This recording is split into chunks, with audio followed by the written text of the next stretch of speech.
The night she appeared at my door, rain-soaked and trembling, carrying nothing but a worn canvas bag and a weight that did not belong to someone so young, I felt the past rush back like a wound reopening.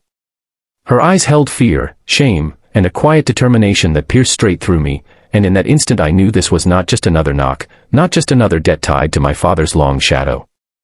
Some moments arrive softly, but this one crashed into my life, demanding to be faced, demanding to be felt. Before the story carries you any further, let me ask you something from the heart. If you believe in kindness, in second chances, and in the power of compassion to change lives, please take a moment to like this video, share it with someone who needs hope, comment your thoughts, and subscribe to the channel. Your support keeps stories like this alive and reaching the hearts that need them most. My name is Matthew Collins, and I live in a small town in Ohio where everyone knows each other's history, even the parts you try to forget. My father, Thomas Collins, was once known as a hard-working man with big dreams and a bigger heart.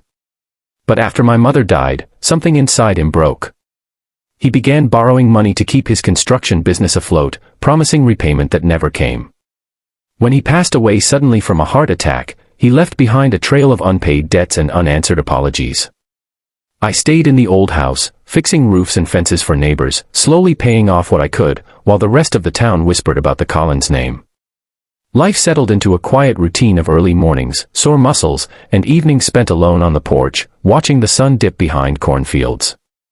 I told myself I was fine with the silence. I told myself I did not need anyone. But loneliness has a way of seeping into the cracks you pretend are sealed. Then came that knock, heavy and uncertain, like the person behind it was ready to run if the door did not open. She stood there soaked from head to toe, brown hair plastered to her face, eyes wide and apologetic. Her name was Abigail Turner, and she had traveled from Kentucky after finding my address scribbled in her late father's notebook. Her father, Samuel Turner, had lent money to mine years ago, money meant for medical bills that never got repaid. Samuel passed away still waiting, and Abigail had taken it upon herself to settle what she believed was her family's unfinished business. She carried guilt that was not hers, grief that had hardened into responsibility. I listened as she explained everything in a rush, words tumbling over each other, hands shaking as she held out an envelope with a small amount of cash inside. It was nowhere near what my father owed, and she knew it. I saw it in the way her shoulders sagged, as if expecting rejection, anger, or worse. Instead, I felt something unexpected stir inside me, a strange mix of sadness and admiration. This young woman had crossed state lines in the rain to repay a debt she did not create. That kind of integrity was rare, and it deserved more than a slammed door. I invited her inside, gave her a towel, and let her sit by the heater while the storm raged on. The house felt different with another presence, warmer somehow, like it remembered what it meant to be lived in. Abigail told me about caring for her sick father through long nights, about dropping out of college to work double shifts at a diner, about feeling lost after his death. She had no plan beyond doing what she believed was right. I realized then that we were both standing in the wreckage left by men we loved, trying to build something stable from broken pieces. The days that followed unfolded quietly. The rain stopped, but Abigail did not leave. There were no buses until the weekend, and I found myself offering her the spare room without fully understanding why. She insisted on helping around the house, cleaning, cooking, fixing things she barely knew how to fix. I watched her scrub floors and mend torn curtains with a focus that felt like penance. It was clear she was not just repaying money, she was trying to repay life itself for taking her father too soon. As time passed, the town noticed. People who once avoided me now stopped to ask questions. Some looked at Abigail with suspicion, others with pity. I felt a protective instinct grow inside me, surprising in its intensity. Together, we worked on small jobs, painting fences, repairing sheds, earning enough to cover groceries and utilities. At night, we sat on the porch in silence, listening to crickets and distant trains, sharing an understanding that did not need words. But healing is never a straight path. One afternoon, a man named Richard Hale showed up, claiming he was owed money by my father too. His anger was sharp, his voice accusing, and I saw fear flash across Abigail's face. The past had found us again. That night, she packed her bag, convinced she was only making things worse, convinced she did not deserve the safety she had found here. I felt panic rise, the thought of returning to an empty house suddenly unbearable.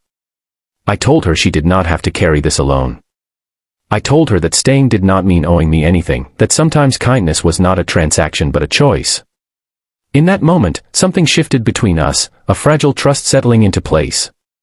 Abigail unpacked her bag slowly, as if afraid the decision might shatter if done too quickly. I realized then that offering her a place to stay was not just about her, it was about allowing myself to heal too. Months passed, and the seasons changed. Abigail found work at a local library, surrounded by books and quiet, rediscovering dreams she thought were gone forever. I paid off more of my father's debts, one by one, not out of obligation but out of peace. The house filled with laughter, with shared meals, with the gentle comfort of companionship.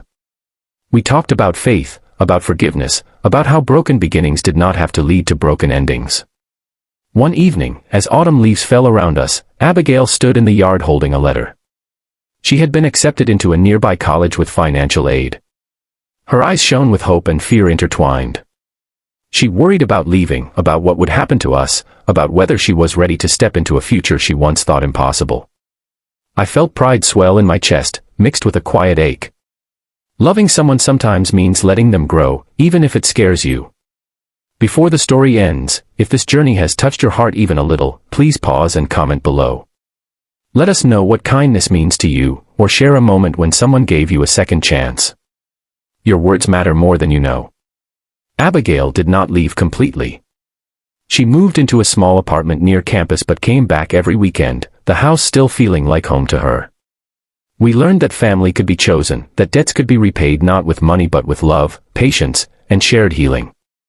The memory of our fathers no longer haunted us, it guided us gently, reminding us of what not to repeat and what to cherish instead. If this story stirred something inside you, if it reminded you that compassion can change the course of a life, please like, share, and subscribe to the channel.